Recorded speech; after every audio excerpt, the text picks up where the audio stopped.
Baiklah, Assalamualaikum warahmatullahi wabarakatuh. Perkenalkan kami dari kelompok 2 yang ingin menjelaskan materi tentang moralitas ilmu pengetahuan.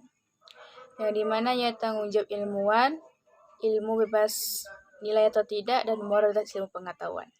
Yang dimana akan dibawakan pemateri yang pertama yaitu Ramadhani, pemateri yang kedua Fitriana, pemateri yang ketiga ada Hibja, pemateri yang keempat ada Nurma, dan pemateri yang kelima dari Wandi. Kepada teman pemakalah kami persilahkan. Di sini saya akan menjelaskan tentang tanggung jawab. Sebagaimana ilmu tak bebas dari pengaruh tata nilai, Kenneth Boulding mengatakan bahwa sebagian besar dari keberhasilan masyarakat itu sendiri adalah memajukan pengetahuan adalah berkat nilainya, yang menempatkan pengabdian yang objektif terhadap kebenaran di jenjang yang paling luhur, dan kepadanya baik harga diri perseorangan maupun kebanggaan nasional harus dituntutkan. Selanjutnya, moralitas ilmu pengetahuan. Yang pertama, tanggung jawab. Tanggung jawab ilmuwan.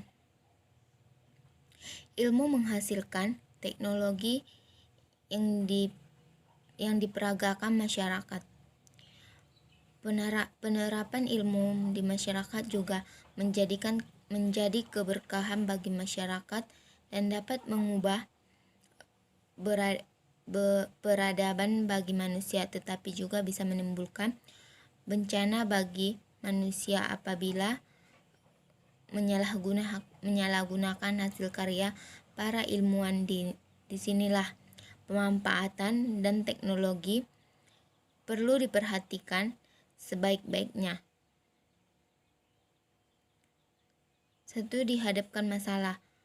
Dihadapkan masalah moral dan akses ilmu dan teknologi yang bersifat merusak, maka para ilmuwan bisa dinobatkan sebagai dua golongan pendapat.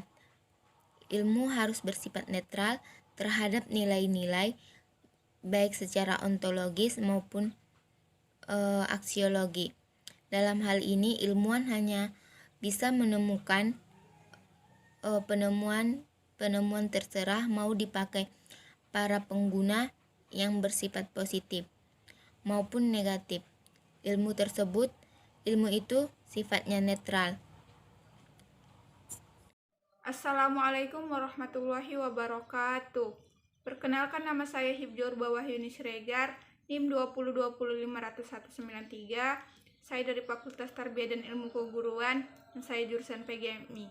Nah, di sini saya akan menjelaskan mengenai moralitas ilmu pengetahuan.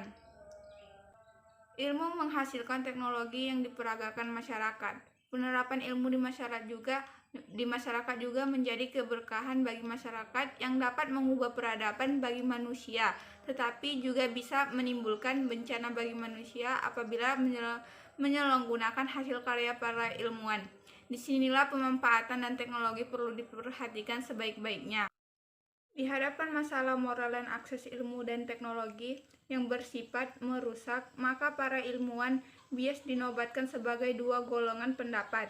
Ilmu harus bersifat netral terhadap nilai-nilai baik secara ontologis maupun aksiologi. Dalam ini, ilmuwan hanya bisa menemukan penemuan terserah mau dibagai oleh para pengguna yang bersifat positif maupun negatif. Ilmu itu sifatnya netral. Ilmu telah berkembang sedemikian rupa di mana terdapat kemungkinan bahwa ilmu dapat mengubah manusia dan kemanusiaan yang paling hakiki, seperti pada kasus revolusi genetika dan teknik pembuatan sosial.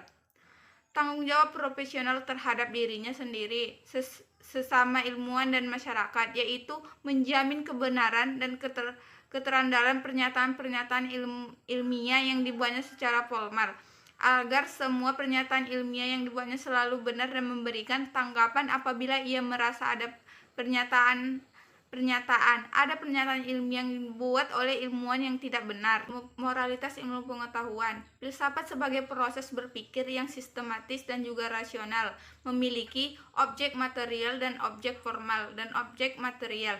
Filsafat adalah segala sesuatu yang ada mencakup yang ada tampak dan tidak tampak. Kemajuan pesat ilmu pengetahuan yang dicapai manusia pada ujung pertengahan kedua abad ke-20. Sekianlah yang dapat saya jelaskan mengenai moralitas ilmu pengetahuan.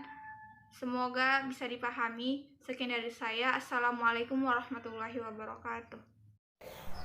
Assalamualaikum warahmatullahi wabarakatuh. Kembali lagi bersama saya Irwan Sapiri Tonang. Jadi pada kesempatan kali ini kita akan membahas tentang apa itu moralitas pengetahuan. Nah, untuk menjelaskan keterkaitan moral dengan ilmu pengetahuan, perlu menjelaskan secara sistematis dari penjabaran filsafat. Berdasarkan uraian konseptual pada yang dibahas sebelumnya, bahwa filsafat dapat ditafsirkan, yaitu yang pertama, filsafat adalah upaya spekulatif yang mengajarkan kepada kita untuk mencintai kebijaksanaan, kebenaran dan mengetahui Tuhan. Spekulatif di sini adalah berdasarkan perkiraan-perkiraan atau berdasarkan dugaan atau pandangan pemikiran yang telah terbentuk lebih dahulu tanpa mengetahui fakta-fakta yang ada. Baiklah, terima kasih kepada pemateri semuanya. Kami akhiri, apabila ada kata-kata yang salah, mohon dimaafkan. Wabillahi taufiq wal hidayah. Wassalamualaikum warahmatullahi wabarakatuh.